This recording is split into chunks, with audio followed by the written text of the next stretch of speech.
internet. I joined a ex-Mormon group on Facebook, Ex-Mormons Worldwide, and I was browsing, scrolling through the stuff for like an hour, more than an hour, because I watched an hour-long video that was posted on there. Anyway, someone said I needed to read the pamphlet To Young Men Only by Boyd K. Packer. An address given at the priesthood session of General Conference October 2nd, 1976, and I decided to do a reaction video. I already read some of it, and I was like, this is so ridiculous. I would love to do a reaction video to it. So that's what I'm going to do. I'll start over and read it. Some of this stuff, I only read like a page, and it was dumb. Okay, so this will be my second. This I've already read. There are present in this priesthood session only brethren. I approach a subject that could not appropriately be discussed if there were others present. I have prayed fervently for inspiration as I speak to young men of Aaronic priesthood, to young men only. I wish to discuss a subject that fathers should discuss with their sons. Then why don't you let them? Because some young men do not have fathers, and because some fathers and some bishops do not know how to proceed, I approach a very personal subject, one that is important to every young man. You have been given a mortal body with which to experience earth life. Through it you will be tested. Your body is the instrument of your mind and the foundation of your character. Which that doesn't, I don't understand what that means. Like, your body is the instrument of your mind? Like, if you think about an instrument, like, not a musical instrument, but like a pen or something, is a instrument. You have like a pen, that's an instrument that you use to write things. So I don't understand how your body is an instrument of your mind. If someone could explain to me, that'd be great. And then it's the foundation of your character. I don't know how your body is the foundation of your character. When I think of someone who has good character, I never think, oh, it's their body. Their body, totally. Like, when I see, oh, that's a good character, that person has good character, I think more of like worth ethic and moral, like if they're kind to people. And I think of myself as a person of good character, and I would never say this because of my body. So that doesn't make any sense to me. It has within it powers which, if properly used, will contribute greatly to your exaltation. So that's kind of funny. What powers are they talking about? I know what they're talking about, but it's so funny. So they call it powers, and then he says, if you use this gift worthily, it will serve you throughout eternity. So already they're just talking about after this life. They don't care about this earth life. They only care about afterlife. Never be ashamed of your body. No two are just alike. Some young men worry because they think their body is not well proportioned. Some young men worry because they think their body is not well proportioned. They think they are too short or too tall or too stout or too thin or too something else. Physical proportions need have little to do with success, particularly spiritual success. But that doesn't make any sense, because they just said that your body is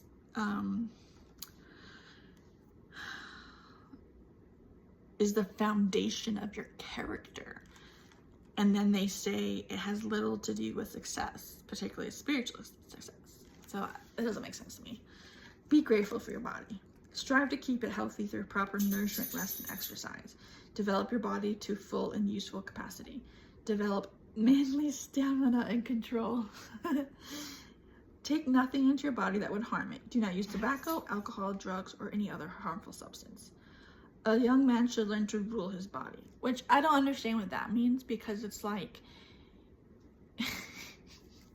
your body's not just going to do something random. Like, even me doing this is my mind telling my brain is telling my, all the stuff, my hand to move. So it's not like I'm just involuntarily going like this and it's just going to like just do random stuff.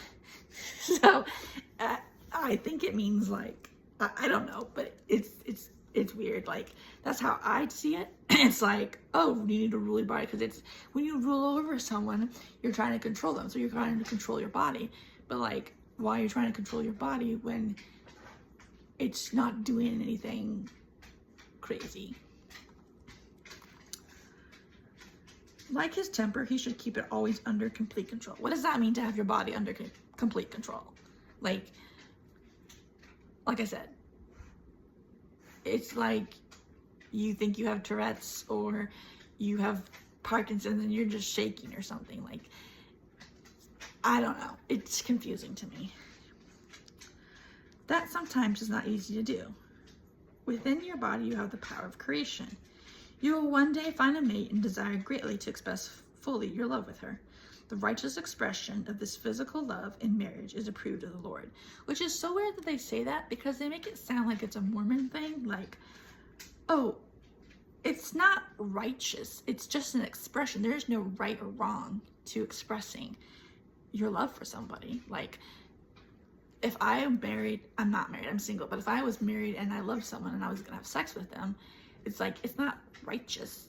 It's just what my body. It's just, I've been with people before where it's like, you just love them so much that that's just how you get close to them, is by performing it.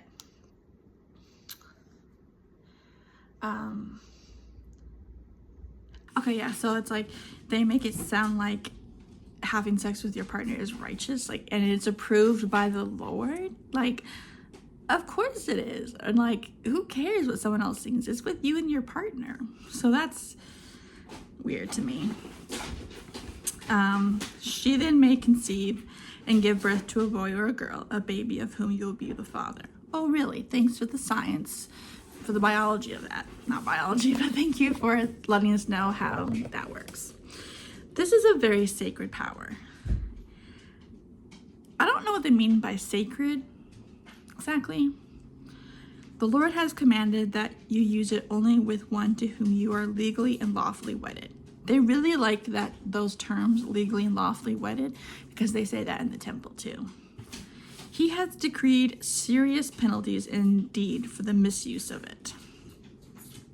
This power begins early in life, with some when you are hardly in your teens. It's so funny how he calls it this power, but he doesn't just come out and say it, which is like just so ridiculous to me, that it's not like, hey, you've got sexual organs and you're gonna want to have sex.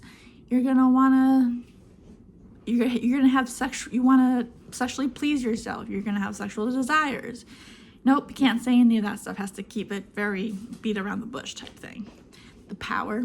This power begins early in life, with some when you are hardly in your teens. This has a purpose. I'm sorry. It's just like in Mormons, there's a purpose for everything. It's like, you can't just like live your life and do stuff. You have to have a purpose for everything. Like, what's your purpose in life? And I'm realizing I do whatever I want. Like, being an ex-Mormon is so great, because it's like, I don't have to think about what my life purpose is. I just think about what the things that I want to do. And I'm thinking about what I want to do. And like, I don't know. I just feel like Mormons like to have a life purpose because their life sucks so much. This has a purpose, for with this power come the attributes of manhood. Wait, what does that mean? What is he saying? You notice changes in your stature and in your voice.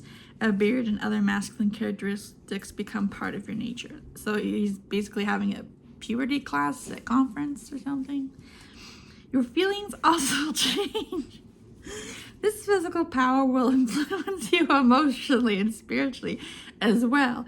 It begins to shape and fit you to look and feel and to be what you need to be as a father. I don't like that, how they make it everything about being a father. Like, what if you don't want to have kids? Or what if your wife can't get pregnant?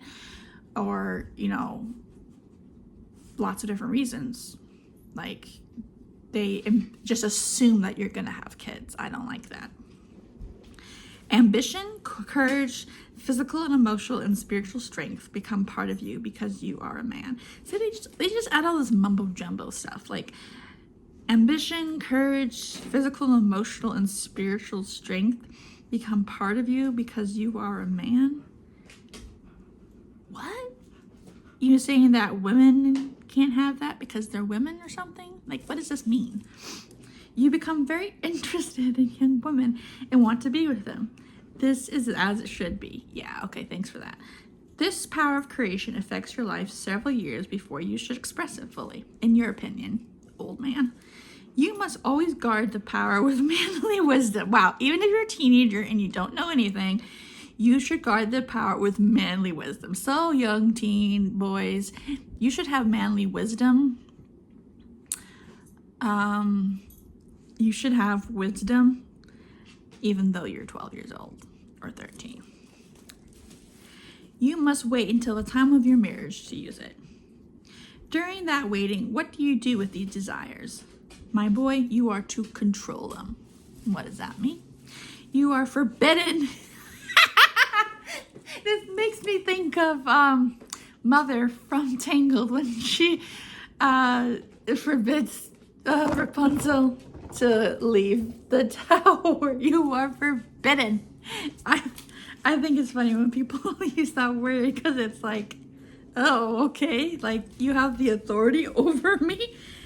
He basically says, okay, your dad should be talking to you about this, but I'm going to because since they don't know how to do it. So, you are forbidden to use them now in order that you may use them with worthiness and virtue and fullness of joy at the proper time in life. Why does this guy get to determine when's the proper time for you?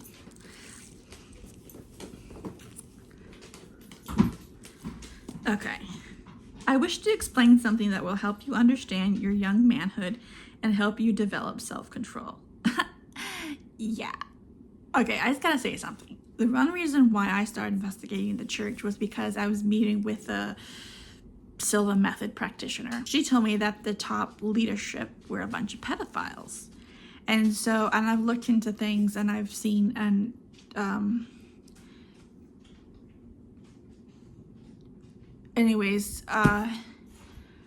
I've just come across different stories of top leadership or people in the quorum of the 70 or whatever, like being perverts.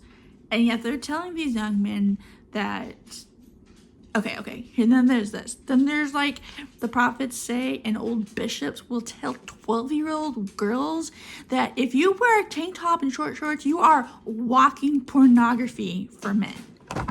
For men and young men.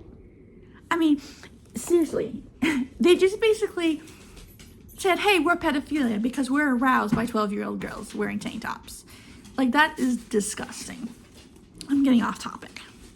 Okay.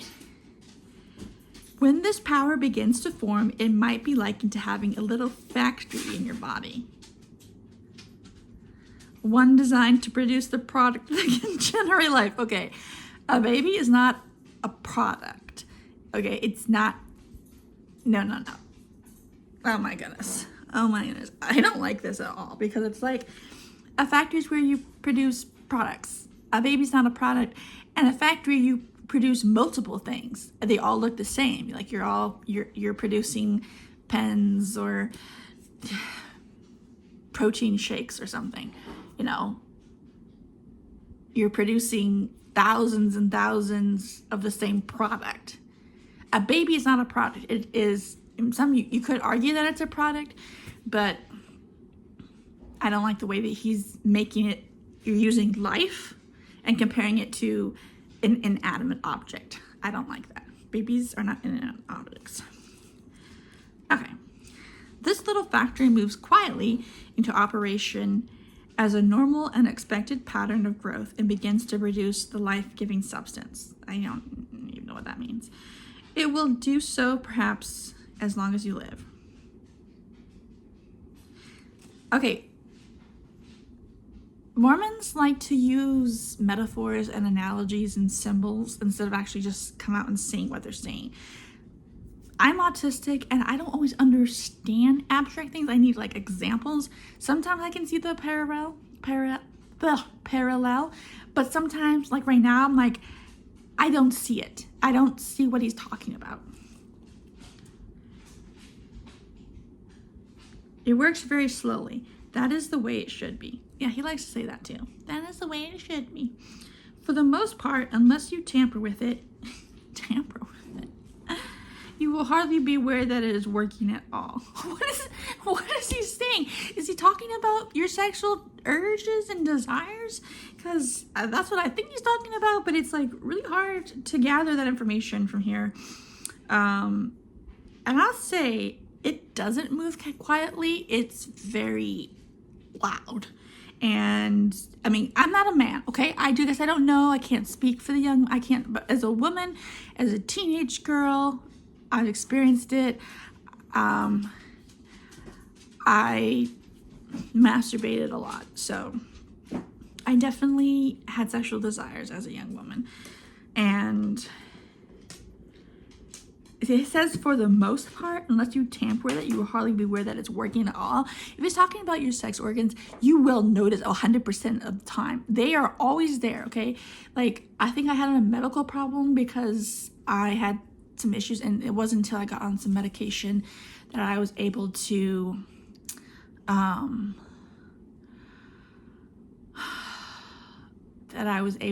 like, my sex drive was lower and I could actually function in life, because I was just like turned on all the time and it was disgusting. I never talked to anybody professionally about that, like a gynecologist or anything. I probably should do that, but this medication I'm on really lowers my sex drive. So that's nice. Anyways, so I don't like that he says, unless you tamper with it. Tamper it makes it sound like something precious and you are tamper, like, I gotta look up the word tamper, because sometimes people will use words that don't really relate to that. Okay. Ugh, can't spell. I can spell, my iPad is define tamper. Tamper, interfere with something in order to cause damage or make unauthorized alterations. Exert a secret or corrupt influence upon someone. So they're using this word, and it's like, you're not tampering with your body. Interfere with something in order to cause damage? Like, I am very big on using the right words for the right context kind of thing. This is a side note, but when I was in Utah, some people would say things like, doing this is like masturbation for your eyes. And I'm like, no, you can rub any part of your body. Doesn't mean you're masturbating. It's not producing any sexual, like, it's not fulfilling any sexual desire in me or my urges, you know. So that was weird. And then people would say, oh yeah, that's right, a lot of people in Utah would donate plasma, and they say I'm prostituting myself because you would get paid to donate plasma. I'm like, you don't know what that means. I think I know they were joking, but it's like, it's stupid, because that's not what prostitution is. You, like, and maybe it's just my autism that's being so literal, but it's like, you can also get, I think you could also get money for donating bone marrow. That's not prostituting yourself. There's no sexual, I just didn't like that they would say things like that, implying sexual stuff when there was nothing there sexual at all. Okay.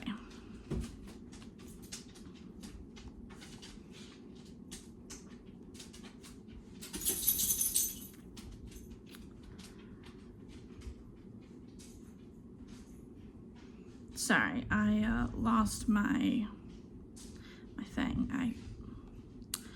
Where was I?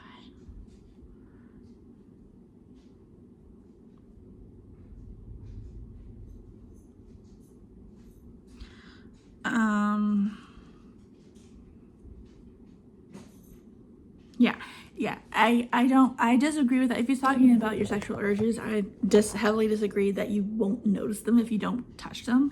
Like, yes, you will notice them, especially in your teenage years when you have all these hormones going on and stuff. You're gonna notice them. And I know that guys get wet dreams and stuff, and it's just natural. It's a very natural part of the body.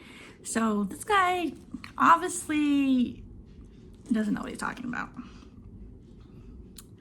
As you move closer to manhood, this little factory will sometimes produce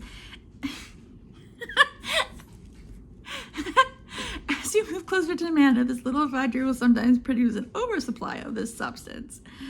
Oh my goodness. The Lord has provided a way for that to be released. Why is the Lord involved in my sexual urges and stuff? It will happen without any help or without any resistance from you. What is he talking about? Perhaps one night you will have a dream. In the course of it, the release valve that controls the factory will open and release all that. I think it's so stupid that he can't just come out and say it. It's like, sex is such a taboo subject in Mormon culture. It's like, you're not allowed to talk about it.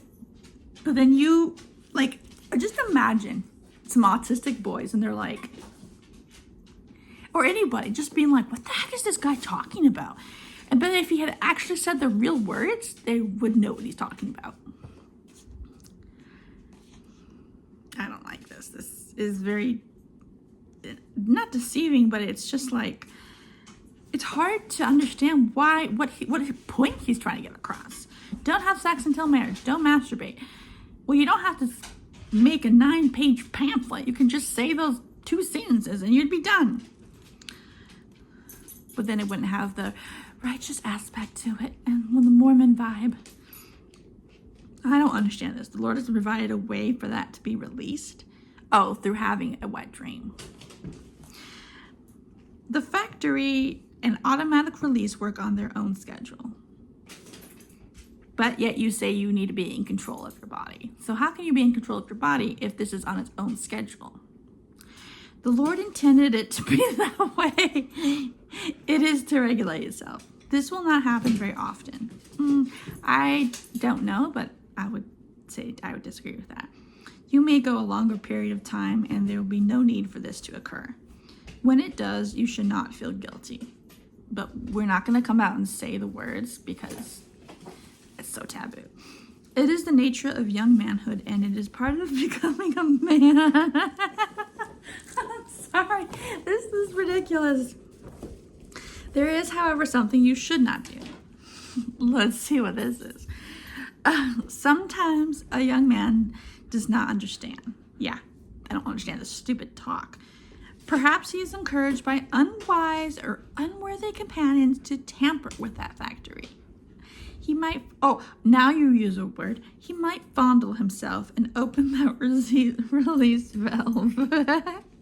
This you should not do. For if you do that, the little factory will speed up. Okay, kids, teenage boys, if you touch yourself, you're going to speed up this process. You will then be tempted again and again to release it. If you have sexual urges and you give in to them, you're going to have more sexual urges and you're going to give in to them more and more, okay? You can quickly be subjected to a habit, one that is not worthy, one that will leave you feeling depressed and feeling guilty. I will say that I felt dirty and depressed when I did it when I was a kid and growing up. I knew what was wrong, even though I didn't know what it was until I was 21. So, and even then I was on my mission and I told my mission president about it and he said as long as I didn't do it with somebody else, I was okay. But then when I got home from my mission and I told my bishops at BYU, Idaho, they wouldn't let me take the sacrament. They wouldn't let me no, that was something else. I can't remember. But I almost wasn't able to go to my sister's wedding because I masturbated. And my bishop had that control of letting me go or not. I was very truth-telling. I told a lot of stuff. Looking back now, I was better when I was a kid. I just didn't say anything. When I was adult was when I started telling stuff.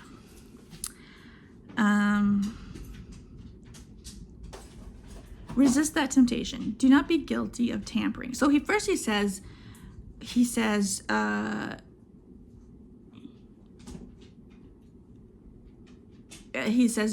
earlier he said that, and I can't read where it is. I don't remember where it is.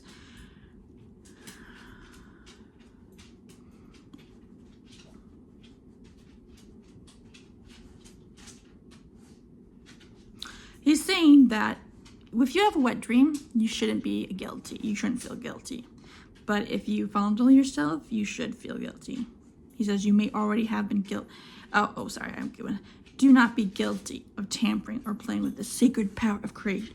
Keep it in reserve for the time when it can be righteously employed. Crazy. One of you, perhaps, has not fully understood until now. Perhaps your father did not talk to you.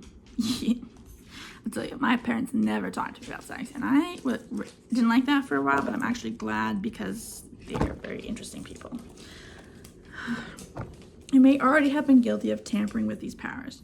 You may even have developed a habit. What do you do then? When they say tampering with powers, it makes me think of like, oh, I've been tampering it with magic or whatever. That's what it reminds me of. Spells and stuff. First, I want you to know this. If you are struggling with this temptation, which, by the way, it's not a temptation, it's just an urge. I will say something. When I was a Mormon, I had a lot of intrusive thoughts, of sexual thoughts, because you're not allowed to think those thoughts, and so they do different thought-stopping techniques, like sing a favorite hymn or children's song, or quote a scripture or something. And so I had a lot of those thoughts. After I left the church, I let myself have those thoughts. And you want to know something? I don't have those thoughts anymore because I let myself have those thoughts. The thoughts came and then they left. I thought about weird, kinky stuff. And then it was like, oh, okay, that's not so bad. And also we were taught that any sexual thoughts come from Satan. That's what I was taught. That they all come, Sorry, my dog is playing with this ball and it got caught in my shoe. Oh my goodness. I wish I could show you. Oh, he got it out. That was funny. This is a long video. Thanks to anybody who stays and watches this.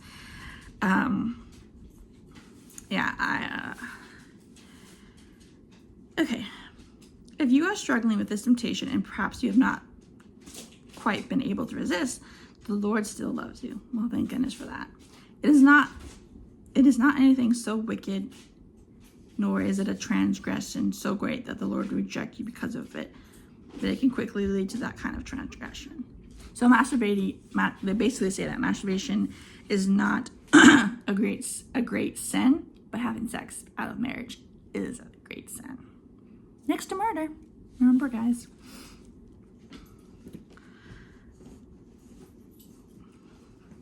Can quickly, but then he doesn't call it a sin, he calls it a transgression. So that's weird.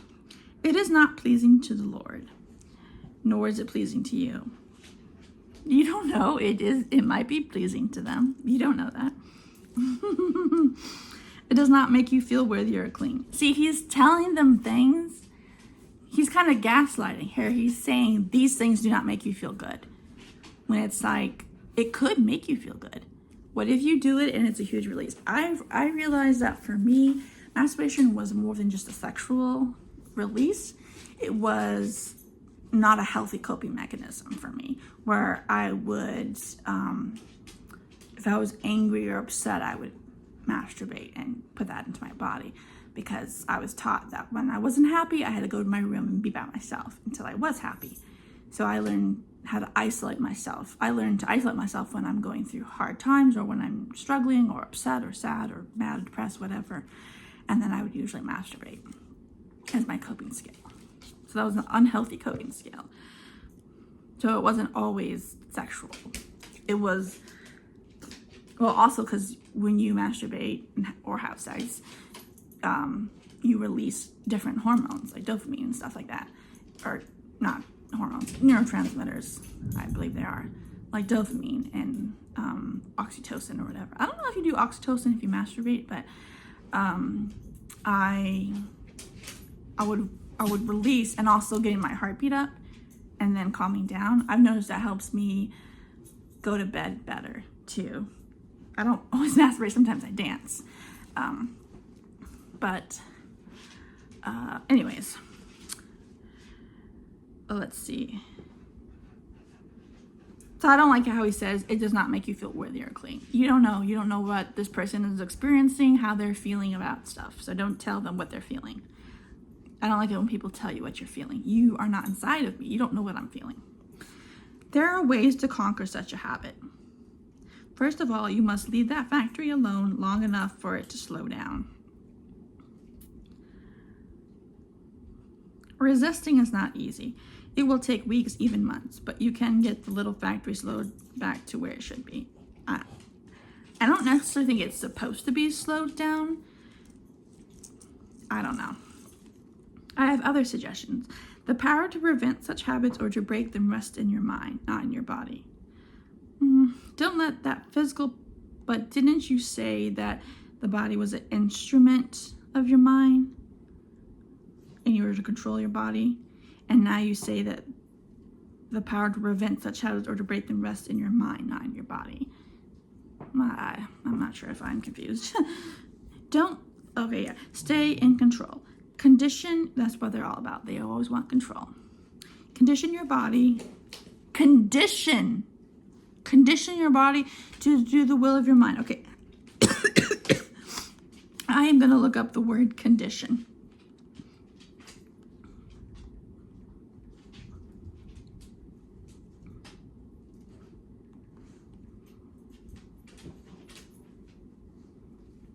No, I went down. I can't spell.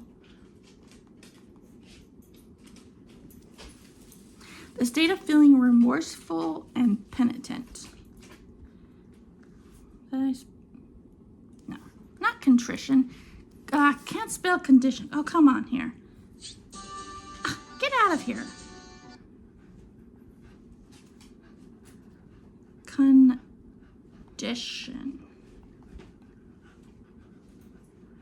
The state of something with regard, as a verb, have a significant influence on or determine, bring something into the desired state for use.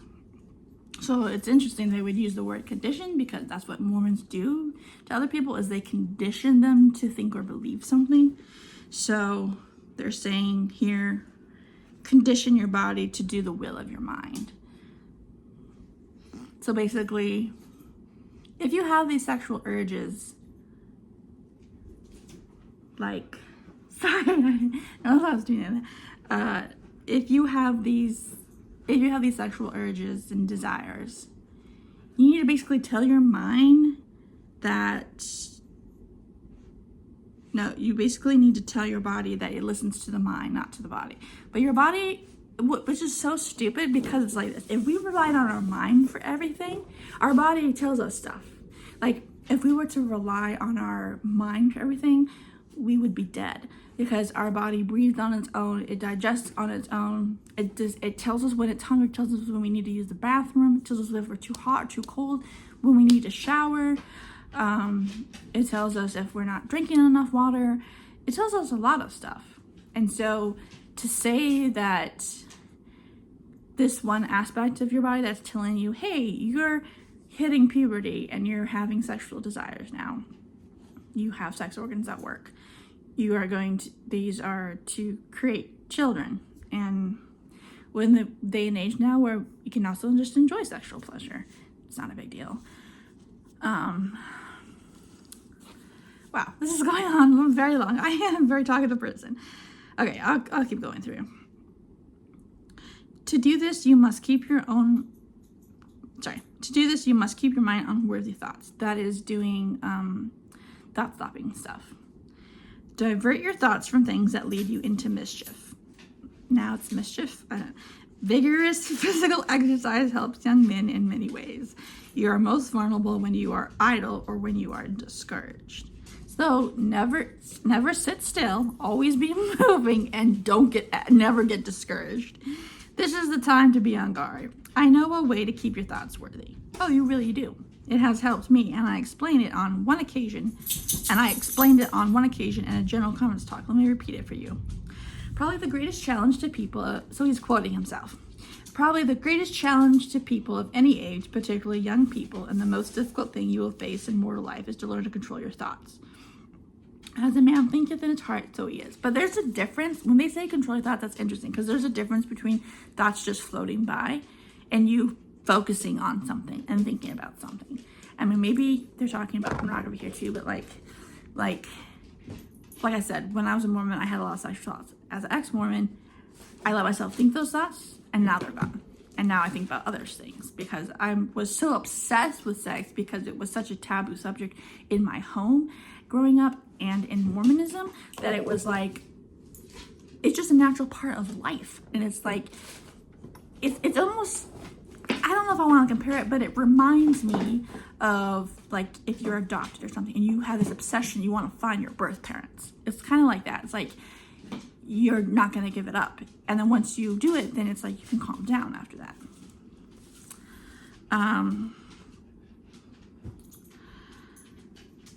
As a man thinketh in his heart, so is he.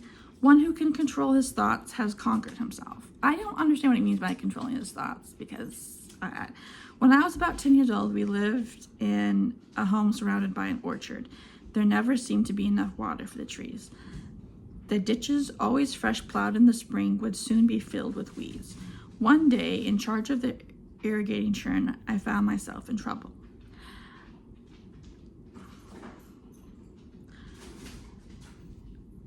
As the water moved down the rows choked with weeds, it would flood in every direction. I raced through the puddles trying to build up the bank. As soon as I had one break patched up, there would be another. A neighbor came through the orchard. He watched for a moment, and then with a few vigorous strokes of the shovel, he cleared the ditch bottom and allowed the water to course through the channel he had made. If you want the water to stay in this course, you'll have to make a place for it to go, he said. I have come to know that thoughts, like water, will stay on course if we make a place for them to go. Otherwise, our thoughts follow the course of least resistance, always seeking the lower levels. So you're basically saying we're all pessimists and we all think negative thoughts all the time? I have been told 100 times or more as I grew up that thoughts must be controlled, but no one told me how. I want to tell you young people about one way you can learn to control your thoughts, and it has to do with music. Yeah, this is a thought-stopping technique. Oh, I've heard this before. I didn't know it came from here. The mind is like a stage. Except when we are asleep, the curtain is always up. There is always some act being performed on that stage. It may be a comedy, a tragedy, interesting or dull, good or bad, but always there is some act playing on the stage of the mind.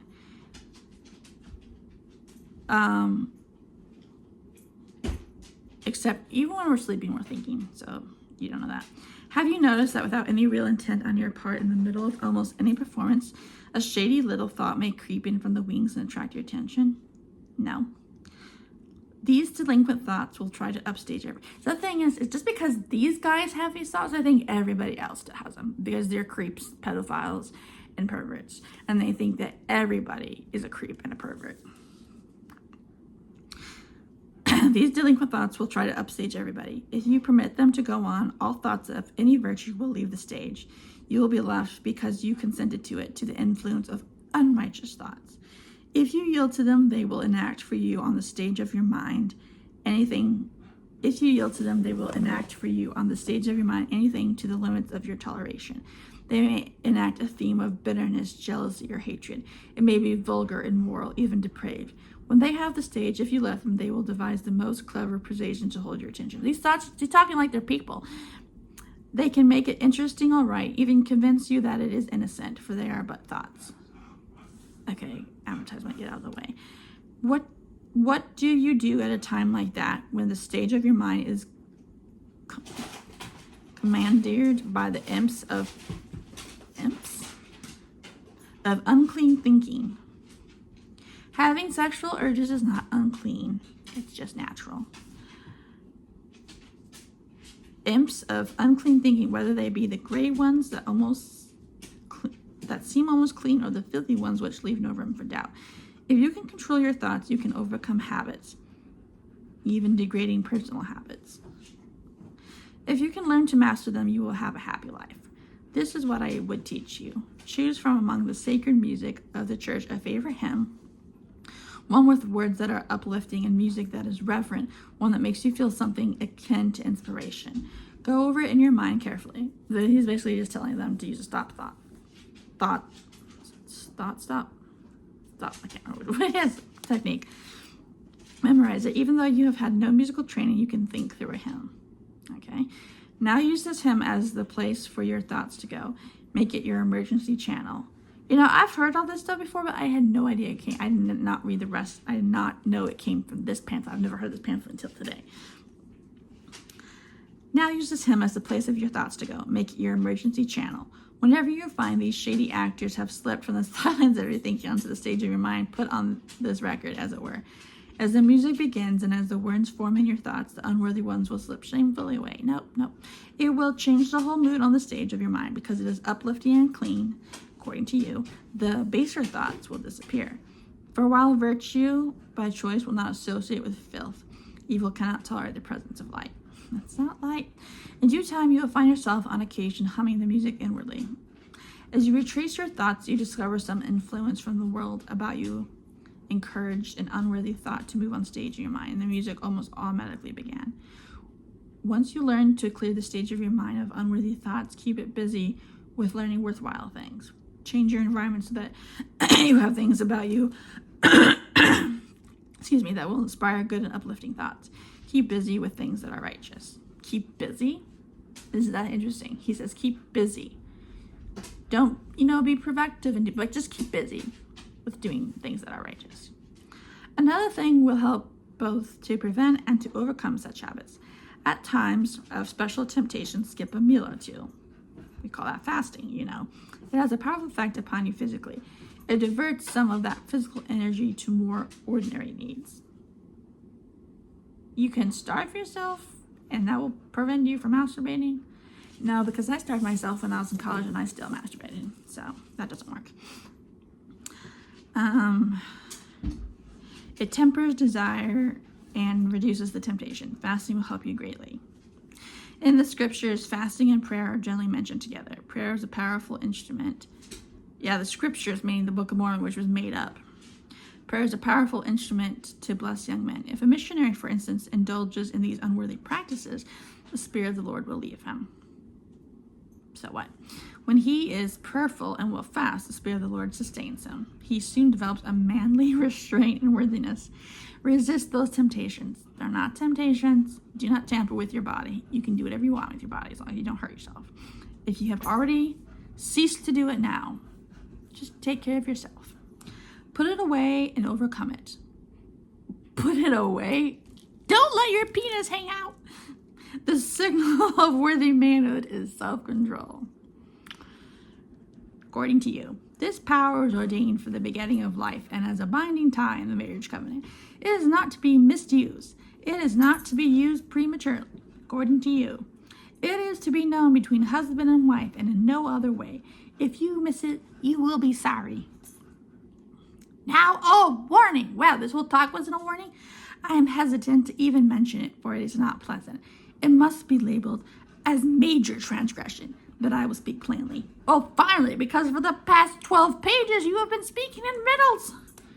There are some circumstances in which young men may be tempted to handle one another, to have contact with one another physical in unusual ways. He's talking about being gay.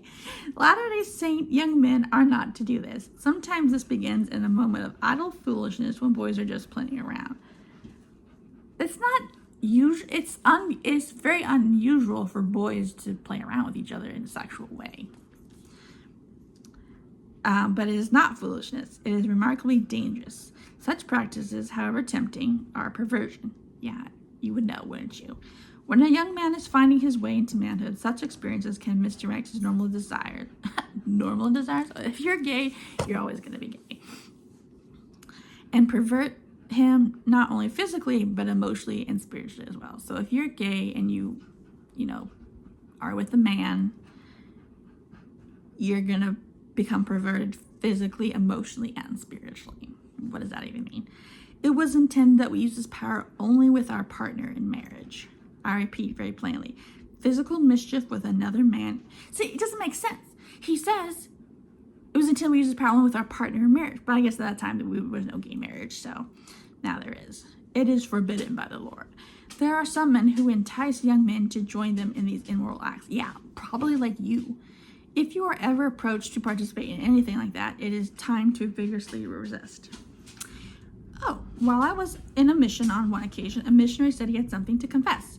I was very worried because he just could not get himself to tell me what he had done. After patient encouragement, he finally blurted out, "I hit my companion." What? "Oh, is that all?" I said in great relief. "But I floored him," he said. After learning a little more, my response was, "Well, thanks. Somebody had to do it, and it wouldn't be well for a general authority to solve the problem that way." Excuse me? I am not recommending that course to... What? Wait a second. I am not recommending that course to you, but I am not admitting it. You must protect yourself. What the heck? Violence is okay, but having sex isn't? Like, this just seems like it took out some information. There is a falsehood that some are born with an attraction to their own kind, with nothing they can do about it. They are just that way and can only yield to those desires. That is a malicious and destructive lie. No, it's not. While it is a convincing idea to some, it is of the devil. Now, no one is locked into that kind of life. Oh, but people are locked into a straight life? From our premortal life, we were directed into a physical body, if you believe that.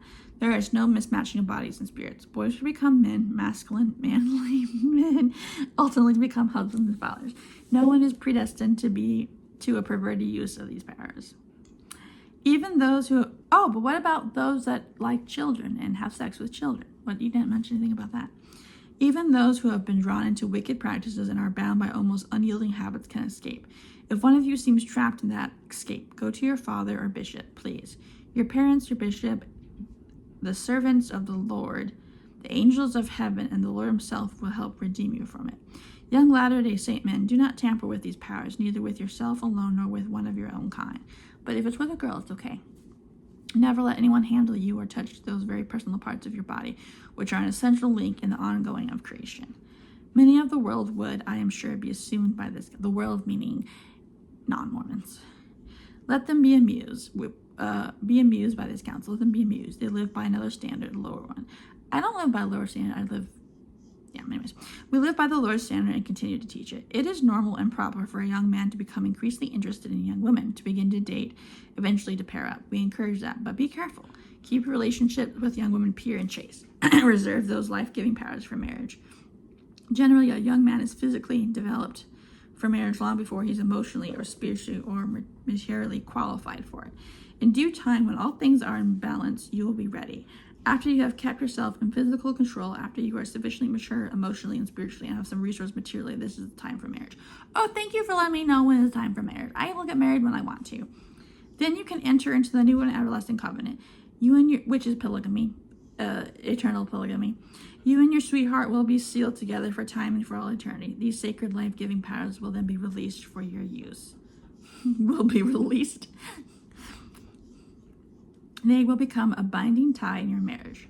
Through them, you will become a father. Maybe.